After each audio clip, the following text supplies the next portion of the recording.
भबेन चन्द्र दैमारी आदा दिल्ली बड' एस'सिएशन बिथांमोना गोजोन्थों। दा बे समाव मैया कन्स्टिटिउसन क्लाबाव आरो दिनै जन्तर मन्तराव साननैनि जे दिल्लीयाव सोमावसारनायनि हाबाफारिमोन बे जोबोद मोजाङैनो जाफुंसार जाबाय।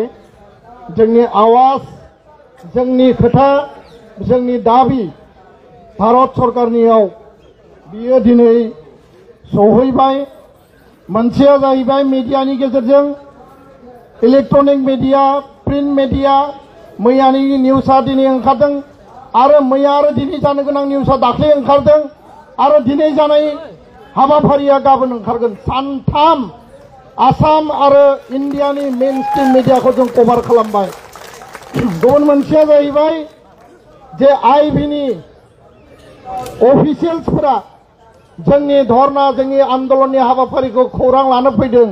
बिथांमोननि रिपर्टनि गेजेरजों भारत सरकारनि होम मिनिस्ट्रियाव बेयो मैया आरो दिनै रोखा रोखायै सहैबाय रिपर्ट हिसाबै। आरो बे आन्दोलना जोबनायनि उनाव भारतनि नखर मन्त्रि अमित शाह बिथांनो जोङो मेम'रेन्डाम हरगोन। बे मेम'रेन्डामनि गेजेरजोंबो जोंनि जि दाबि, बे दाबिया स्पष्ट आकारै दिनै सहैगोन। दा बेखायनो बेयाव बाहागो लाफैनाय जोंनि थुनलाइ आफादनि मानगोनां दैदेनगिरि नोंथांमोन, जोंनि हारिमु आफादनि मानगोनां दैदेनगिरि नोंथांमोन, एसएनडिपि वेलफेयार एस'सिएशननि मानगोनां दैदेनगिरि नोंथांमोन आरो इउपिपिअनि मानगोनां दैदेनगिरि नोंथांमोनजों लोगोसे दिनै खासि अट'नमास डिस्ट्रिक्ट काउन्सिलनि जोंनि एमडिसि मेम्बार अफ डिस्ट्रिक्ट काउन्सिल आरो गोबां आलासिफोरा मैयाबो फैदों, त्रिपुरानि फैदों, गोबां जायगानिफ्राय फैदों। जोंनि जि थांखि दंमोन बे थांखिया मोनसेल'मोन, 2020 सनाव जे जोंनि सोमावसारनाया रावनिबो हेंथा नङा, रावनिबो अयनाय नङा। सोरबाया गोरोन्थि बुजिनो हानाय। 5 बोसोराव प्रमद बर'आ बिटिआरआव सरकार सालायदोंमोन। बिथाङा सुक्ति मावफुंनायनि थाखाय जथेस्थ नाजादों।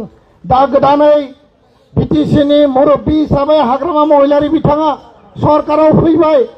2003नि बिएलटि आसाम सरकार, भारत सरकाराव जि लिरनाय दङमोन कार्बि आंलंनि एसटि हिलनि इस्यु, 2020आव बेखौ लिरफिननाय जादों। 95 डिसपुटेड भिलेज खोलानि गामि सोनांगौ, बेखौ 2020नि एकर्डआव सोनाय जादों। लेन्ड राइटनि खोथाखौ 2020नि एकर्डआव सोनाय जादों। 2003 आरो 2020नि गेजेराव कुनु बे एकर्डआव कन्ट्राडिक्सन आरो पार्थक्य गैया।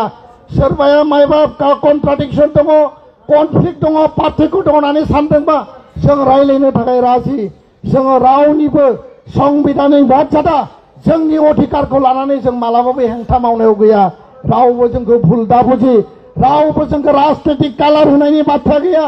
बयबो एबसुनि मन्चआव सावरायनो हायो, रायलायनो हायो, आन्दोलनाव बाहागो लानो हायो। खोथाया जाहैबाय मानगोनां बिग्रायारि मावथि लोगो नोंथांमोन, दैदेनगिरि नोंथांमोन, जे फैबाय थानाय समाव हाग्रामा महिलारि बिथाङाबो 2003नि एकर्डआव जिखौ मोनाखैमोन, भारत सरकारनिफ्राय डाइरेक्ट फाइनान्स नांगौ, आसाम सरकाराथ' फैसा होगोन, बेयाव जोंहा आपत्ति गैया, किन्तु भारत सरकारनिफ्राय जोंनो फैसा नांगौ। आर्टिकल 280, आर्टिकल 275, कारण रायजोनो होनाय प्रतिश्रुतिखौ फैसा थाखा गैयाबा, पुँजी गैयाबा जेबो मावनो हानाय नङा। सेन्ट्रेल इउनिभार्सिटि जानांगौ, स्पर्ट्स इउनिभार्सिटि जानांगौ, एनआईटी जानांगौ, नेरिम्स जानांगौ, गोबां खोथा बेयाव लिरनाय दङमोन। बेखौ मावनोबा जोंनो थाखा फैसा पुँजी नांगोन। आरो बिनि गेजेरजों बिटिआरआव, बिटिसिआव 40टानिफ्राय 60टा समष्टि जागोन। सोरबा बुंनो नागिरो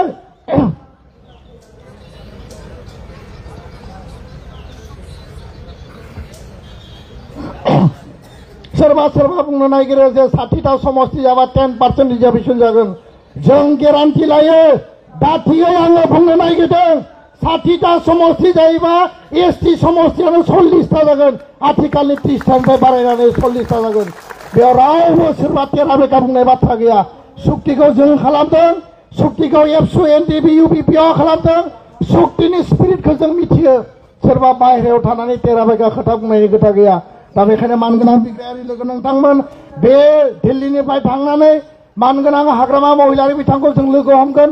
बिथांजों सावरायगोन आरो बर' सुक्तिखौ मावफुंनायनि थाखाय बिथांनियाव जि मदद बिथांनि जि हेफाजाब जोङो बिनांगौ जों बिथांजों सावरायनानै जों बिगोन आरो फैबाय थानाय विंटार सेसनाव भारत सरकारा जुदि जोंनि बे बिलखौ पास खालायाबा डिसेम्बर दानाव क'क्राझाराव 2 लाख मानसिनि गेदारिंजों जोङो मास गेदारिं हाबाफारि लानो थाखाय दिनैनि बे जन्तर मन्तरनिफ्राय जोङो आवाज होयो आरो जों घोषणा खालामो आं बेखायनो गोलाव बाथ्रा बुङाबासिनो जोंनि समाबो जोबफैबाय आरो बेखायनो धर्नानि जोबथा हाबाफारियाव आं गासैखौबो साबायखर आरो धन्यबाद होदों बिग्रायारि नोंथांमोन बिग्रायारि गोसोखौ जों मालाबाबो फोजोबनानै लानो नाङा मोनद' हारिया एसटि जायोब्ला बर'नि अस्तित्व सिक्स शिड्युल जोंनि एसेम्बलि पार्लियामेन्ट आथिखालाव 30टा माने बिटिसिनि समष्टि जेबो थानाय नङा बे मोस्रोम जालांगोन मोस्रोम बे हाद्रि जालांगोन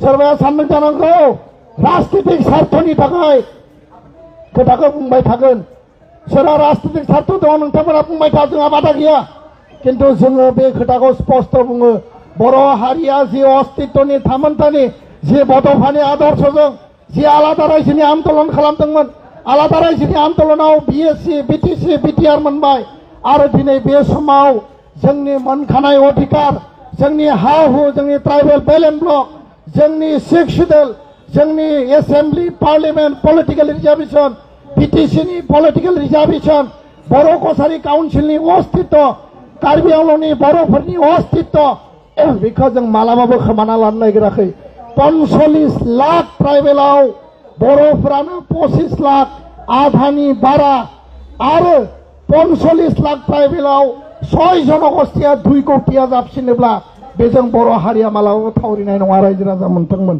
जों रावबो 6 जनगोष्ठीनि बिरोधी नङा 6 जनगोष्ठीनि जों हिंसा खालामग्रा नङा बिथांमोना मा अधिकार लायो मा मोनो मा होयो होथों किन्तु जोंनि अधिकारखौ धंस खालामनायनि थाखाय नङा दा बेखायनो मानगोनां दैदेनगिरि बिग्रायारि मावथि लोगो नोंथांमोन 25 नभेम्बराव आरो बे बिला फैगोन बे बिला फैबा बिनि उनाव मा जागोन बेबो नायनो गोनां आरो बेखायनो जों धैर्ययै सैज्ययै गणतान्त्रिक आन्दलन सोमावसारनायनि जि स्पिरिट बड'फाया जि होलांदों महात्मा गान्धीया जि होलांदों महात्मा गान्धीनि देशआव बड'फानि देशआव दुलाराय बर' फरायसा आफादा जोंनि गणतान्त्रिक आवाजखौ जों लाखिगोन बे आवाजा रावनिबो हेंथा नङा बे आवाजा सोरबा बिटिसि सरकारनिबो नङा बे आवाजा सोरनिबा हेंथायै नङा दायित्वआ जाबाय भारत सरकार आसाम सरकारनि आरो दायित्व मथे खामानि मावनांगौ आं बेखिनि खोथाखौ स्पष्टयै बुंबाय नोंथांमोना बयबो मोजाङै थांफिनगोन आरो गावबा गाव जायगायाव थांनानै एकर्ड इमप्लिमेन्टेसन